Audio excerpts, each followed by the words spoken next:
Hello friends. जैसा कि आप सब जानते हैं कि दिवाली आने वाली है और हम सब ने साफ सफाई शुरू कर दी है। तो देखिए, घर एक मन की तरह होता है। जैसे मन के कुछ ऐसे हिस्से होते हैं जहाँ पर रोशनी थोड़ा मुश्किल से पहुँचती है, और जब पहुँचती है तो मन को बहुत सुकून मिलता है। ठीक उसी तरह से घर के कुछ ऐसे कोने होते हैं जहाँ की साफ सफाई या जहाँ तक पहुँचना थोड़ा सा मुश्किल होता है, लेकिन अगर हम हिम्मत से उन मुश्किलों का अगर सामना करते हैं और उन चीज़ों को कर दिखाते हैं तो उससे बड़ी खुशी और कुछ नहीं होती है। तो आज मैंने भी कुछ ऐसे ही कोनों की साफ सफाई की है और डी क्लटरिंग की है जहाँ पर पहुँचना थोड़ा सा मुश्किल था, लेकिन हिम्मत किया तो सब कुछ आसान हो गया।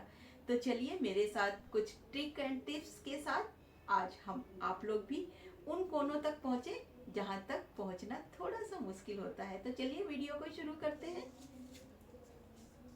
Hello everyone, welcome back to my channel. तो चलिए देखिए, आजकल दिवाली की सफाई जोर शोर से हर घर में शुरू हो गई है। और मैंने भी आज ऐसे कॉर्नर की डीप क्लीनिंग की है जहां पर पहुंचना पॉसिबल नहीं होता है। बहुत मुश्किल से यहां सफाई कर पाती हूं मैं, क्योंकि इसमें जगह भी बहुत कम है। मैं अंदर नहीं जा पाती इसके, और ना ही उतने कॉर्नर तक मेरा हाथ पहुंच पाता है। एक्चुअली हमने जब घर बनवाया था तो मैंने उसको बोला था कॉन्ट्रेक्टर को कि यहाँ पर सेल्फ डाल दे, लेकिन हमने ठेके पे काम दिया था तो उसने बहुत खराब काम किया है। और हम दूर रहते थे, बार बार आके देख भी नहीं पाते थे कि वो क्या काम कर रहा है, कैसे कर रहा है। तो हमने पूरा मकान ठेके पे ही दे दिया था उसको, और वो अपने आप से जैसा मर्जी वो कर रहा था। बीच बीच में कभी आके देखते थे, तो ये छोटी छोटी सी चीजें हम नहीं देख पाए। और बाद में हमने उसको बहुत कंप्लेन किया कि ये करना है वो करना है, लेकिन ठेकेदार जब एक बार काम करके निकल जाते हैं तो वो दोबारा कभी सुनते नहीं है। तो बस इस तरह से ये काम हमारा रह गया। अब मैं धीरे धीरे इसमें करवाऊंगी। तो ये कबर्ड का कॉर्नर है, और इसमें ये डबल डोर लगाया है, तो उसकी वजह से अंदर तो काफी सारा स्पेस है, बट बाहर से उसमें जाने का बहुत कम जगह, इतना जितना खुलता है बस उतना ही खुल पाता है, उससे ज्यादा नहीं खुलता है ये। तो सामान रखना और सेटअप करना बहुत मुश्किल होती है, पर क्या करें, एडजस्ट करना पड़ता है जैसे भी। अब तो हो गया है, अब इसको धीरे धीरे ही करवाएंगे, क्योंकि एक बार मकान बनाने के बाद तो दोबारा से तुरंत ही ये सब काम कराना पॉसिबल नहीं होता है। तो इस तरह से बहुत सारे काम उसने ऐसे गड़बड़ किए हैं। अब नीचे इसमें पत्थर लगाए हैं तो शायद उसकी मशीन अंदर घिसाई नहीं कर पाई, इसकी वजह से ये इसका यहाँ का जो फ्लोर है वो भी बहुत रफ है, तो उसमें बहुत गंदगी जमती रहती है। तो आज मैं इसको थोड़ा सा काम करूंगी। अभी तक तो मैं ऐसे ही सामान रख देती थी, क्योंकि यहाँ पर बहुत मुश्किल से सफाई हो पाती है, तो इसलिए मैं ज्यादा इसको नहीं छेड़ती हूँ। तो यहाँ पर वही सामान होता है जो बहुत कम यूज होता है, या यूज ही नहीं होता, कभी सालों में एक आध बार यूज होता है। ऐसा ही सामान मैं इसमें डम करके रखती हूँ, ताकि मुझे बार बार इसको खोलना ना पड़े और सफाई करने का इतना झंझट ना हो। तो आज मैंने इसमें नीचे मैट लगाया है। मैं सोच रही हूँ नीचे मैट लगा देती हूँ तो थोड़ा सा नीचे का सरफेस थोड़ा सा चिकना हो जाएगा, तो सफाई करने में इजी होगा। तो इस तरह से देखिए, जो बर्तन हैं जिनको मैं यूज नहीं करती हूँ वो पड़े पड़े भी काले हो जाते हैं। तो देखिए, इसको मैंने सारी चीजों को साफ किया है। ये कुकर है, नीचे बहुत सारे स्पॉट लग गए थे, तो मैंने इसको नींबू और नमक डाला है इसमें, और उससे थोड़ा रब किया है, तो ये अच्छे से इसके सारे दाग धब्बे जो अंदर थे वो सारे निकल गए और कुकर चमक गया। क्योंकि ये 5 लीटर का कुकर है, तो ये साफ, ये डेली यूज नहीं होता है। इस तरह से जो भी अंदर की चीजें थी मैंने एक एक करके बाहर निकाली है, और निकाल कर उनको साफ कर कर रख दिया है। अब मैं फ्लोर साफ कर रही हूँ, तो इसमें बहुत सारी गंदगी नीचे, क्योंकि रफ फ्लोर है तो बहुत डस्ट इसमें जमा हुई है।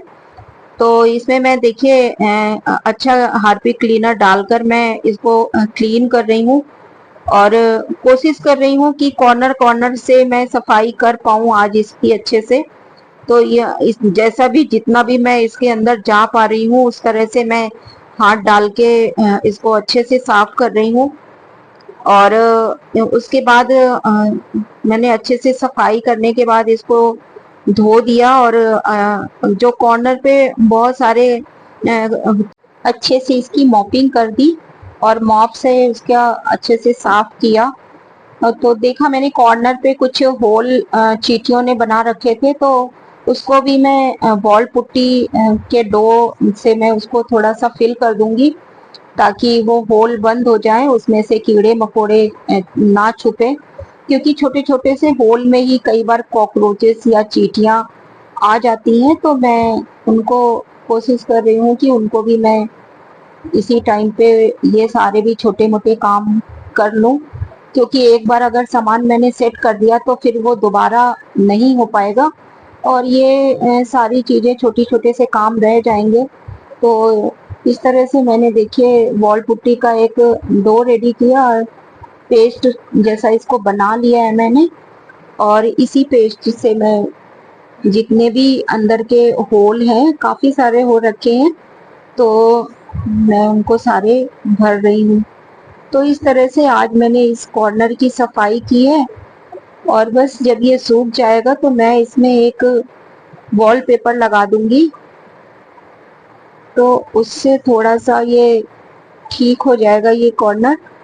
तो इस तरह से देखिए अब मैंने उनके होल्स तो सारे फिल कर दिए और अब बारी आती है वॉलपेपर लगाने की। तो देखिए ये मेरे पास वॉलपेपर पड़ा हुआ है, फिलहाल तो अभी यही है, तो मैं यही लगा रही हूँ। बाद में मैं देखूंगी कोई अच्छा सा लाके, कभी दोबारा से जब सफाई करनी होगी तो मैं दोबारा इसको चेंज कर दूंगी।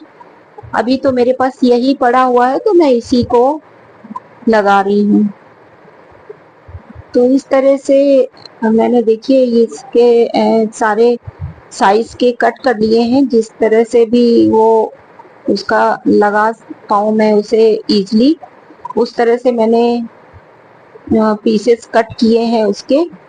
तो कुल मिला के इसमें 3 पार्ट में मैंने इनको कट करके और इस तरह से मैंने पेस्ट कर दिया। तो अब देखो वो थोड़ा सा साफ सुथरा भी लग रहा है और मुझे क्लीनिंग करने में भी पोंछ दो और साफ हो जाएगा। तो इस तरह से अब थोड़ा सा जो रफ फ्लोर था वो थोड़ा स्मूथ हो गया है, तो सफाई करने में भी आसानी रहेगी। तो इस तरह से मैंने इसको ठीक कर दिया। और अंदर कुछ मैंने रैक लगाई हैं जिनमें मैं जो पुराने बर्तन हैं उनको स्टक करके रखती हूँ। तो इस तरह से उन रैक्स को भी मैंने सबको आज अच्छे से धुला है। और जो बहुत सारे मैंने डी क्लटर भी सामान किया है, क्योंकि बहुत सारी ऐसी चीजें होती हैं जिन्हें हम यूज नहीं करते हैं फिर भी वो रखी रहती हैं, तो मैंने उनको हटाया है आज। वो मेड को दे दूंगी, क्योंकि रखने से कोई फायदा नहीं है, जगह ही घेरते हैं सामान। अगर हमको यूज नहीं करनी होती है तो उन चीजों को हटाना ही बेटर होता है। तो इस तरह से काफी सारे टिफिन थे जो बच्चे अब यूज नहीं करते हैं, तो उस तरह से और बहुत सारी सी ऐसी छोटे मोटे बर्तन थे जिनको मैं डी क्लटर किया आज, उनको हटाया। तो इस तरह से मैंने सारा सामान दोबारा से रीसेट कर दिया है। अब इस तरह से सफाई करने से देखो एक तो डीक्लटरिंग भी हो गई और दूसरा ये भी हो गया कि हमारे पास क्या चीज कहाँ रखी है। कई बार काफी टाइम हो जाता है तो हमें पता ही नहीं होता है कि चीजें कहाँ पर रखी हुई हैं और हम ढूंढते रहते हैं। तो इस तरह से बीच बीच में करने से थोड़ा सा ये भी पता चलता है कि सामान कहाँ पर क्या रखा है। तो इस तरह से हम उनको दोबारा से अगर हमको जरूरत है तो उनको निकाल कर हम यूज कर सकते हैं। तो देखिए इस तरह से ये मेरे पास एक टब है जिसमें मैं ग्रोसरी का जो एक्स्ट्रा सामान होता है वो मैं भर के रखती हूँ। तो देखो लाइनर के लिए मैंने इसमें जो पेपर बैग आते हैं उनको मैंने कट करके लगाया है। तो इस तरह से अगर हम सामान को थोड़ा सा ऑर्गेनाइज करके रखते हैं तो सामान भी अच्छे से रहता है और क्लटर भी इकट्ठा नहीं होता। अब ये दोपहर का टाइम है, करते करते मुझे 3 बज गए, मैं थक गई बहुत। तो अब मैंने पुलाव ही बनाया है आज और सबको आज मैं लंच में पुलाव ही खिलाऊंगी, क्योंकि अब मैं बहुत टायर्ड हो गई हूँ। क्योंकि अब शाम को मुझे और भी बहुत सारे काम करने हैं। इसी बीच देखो हमारे मैंने आज गार्डन में भी सफाई करने के लिए बुला रखा था। एक माली भैया थे और एक आंटी हैं, वो आती हैं, तो उन्होंने मिलके सफाई की, क्योंकि धीरे धीरे करते करते टेरिस में बहुत सारे प्लांट्स इकट्ठे हो गए हैं।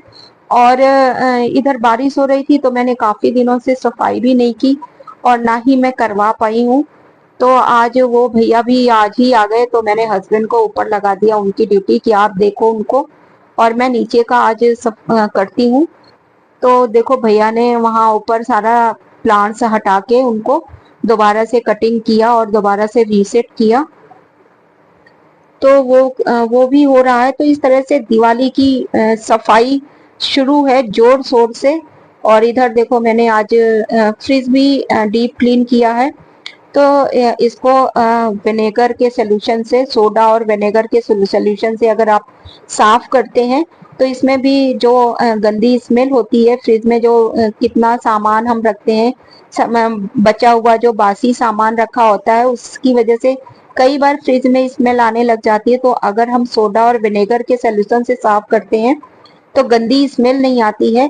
और हाँ, कोशिश कीजिए सारा सफाई करने के बाद इसमें आप वनीला एसेंस आता है जो, उसको आप कॉटन पे लेके एक बार बस उसको थोड़ा थोड़ा सा रब कर दीजिए, फिर देखिए आपकी फ्रिज खुशबू से भर जाएगा। वनीला एसेंस की खुशबू भी बहुत अच्छी आती है। तो इस तरह से आप कर सकते हैं, कभी एक बार आजमा के देखिए। तो इस तरह से देखिए मैंने सफाई की और ऊपर से ये सारे मैट निकाल के धुले थे, अब ये सूख गए, इनको भी लगा दिया और दोबारा से सेट कर दिया। तो ये सूख गए हैं, इनको दोबारा से मैंने प्लेस कर दिया है और फ्रिज को भी मैंने ऑर्गेनाइज कर दिया है। तो ये रहा आज का वीडियो। आई होप आप लोगों को जरूर पसंद आया होगा। अगर पसंद आए तो प्लीज मेरे चैनल को लाइक कीजिए, सब्सक्राइब कीजिए। मिलते हैं फिर किसी ऐसे ही वीडियो के साथ, तब तक के लिए okay friends and bye bye. आप हाँ, साइड में जो बेल का बटन है उसे भी प्रेस कीजिए ताकि मेरी आने वाली वीडियो आप तक जरूर पहुंचे। तो प्लीज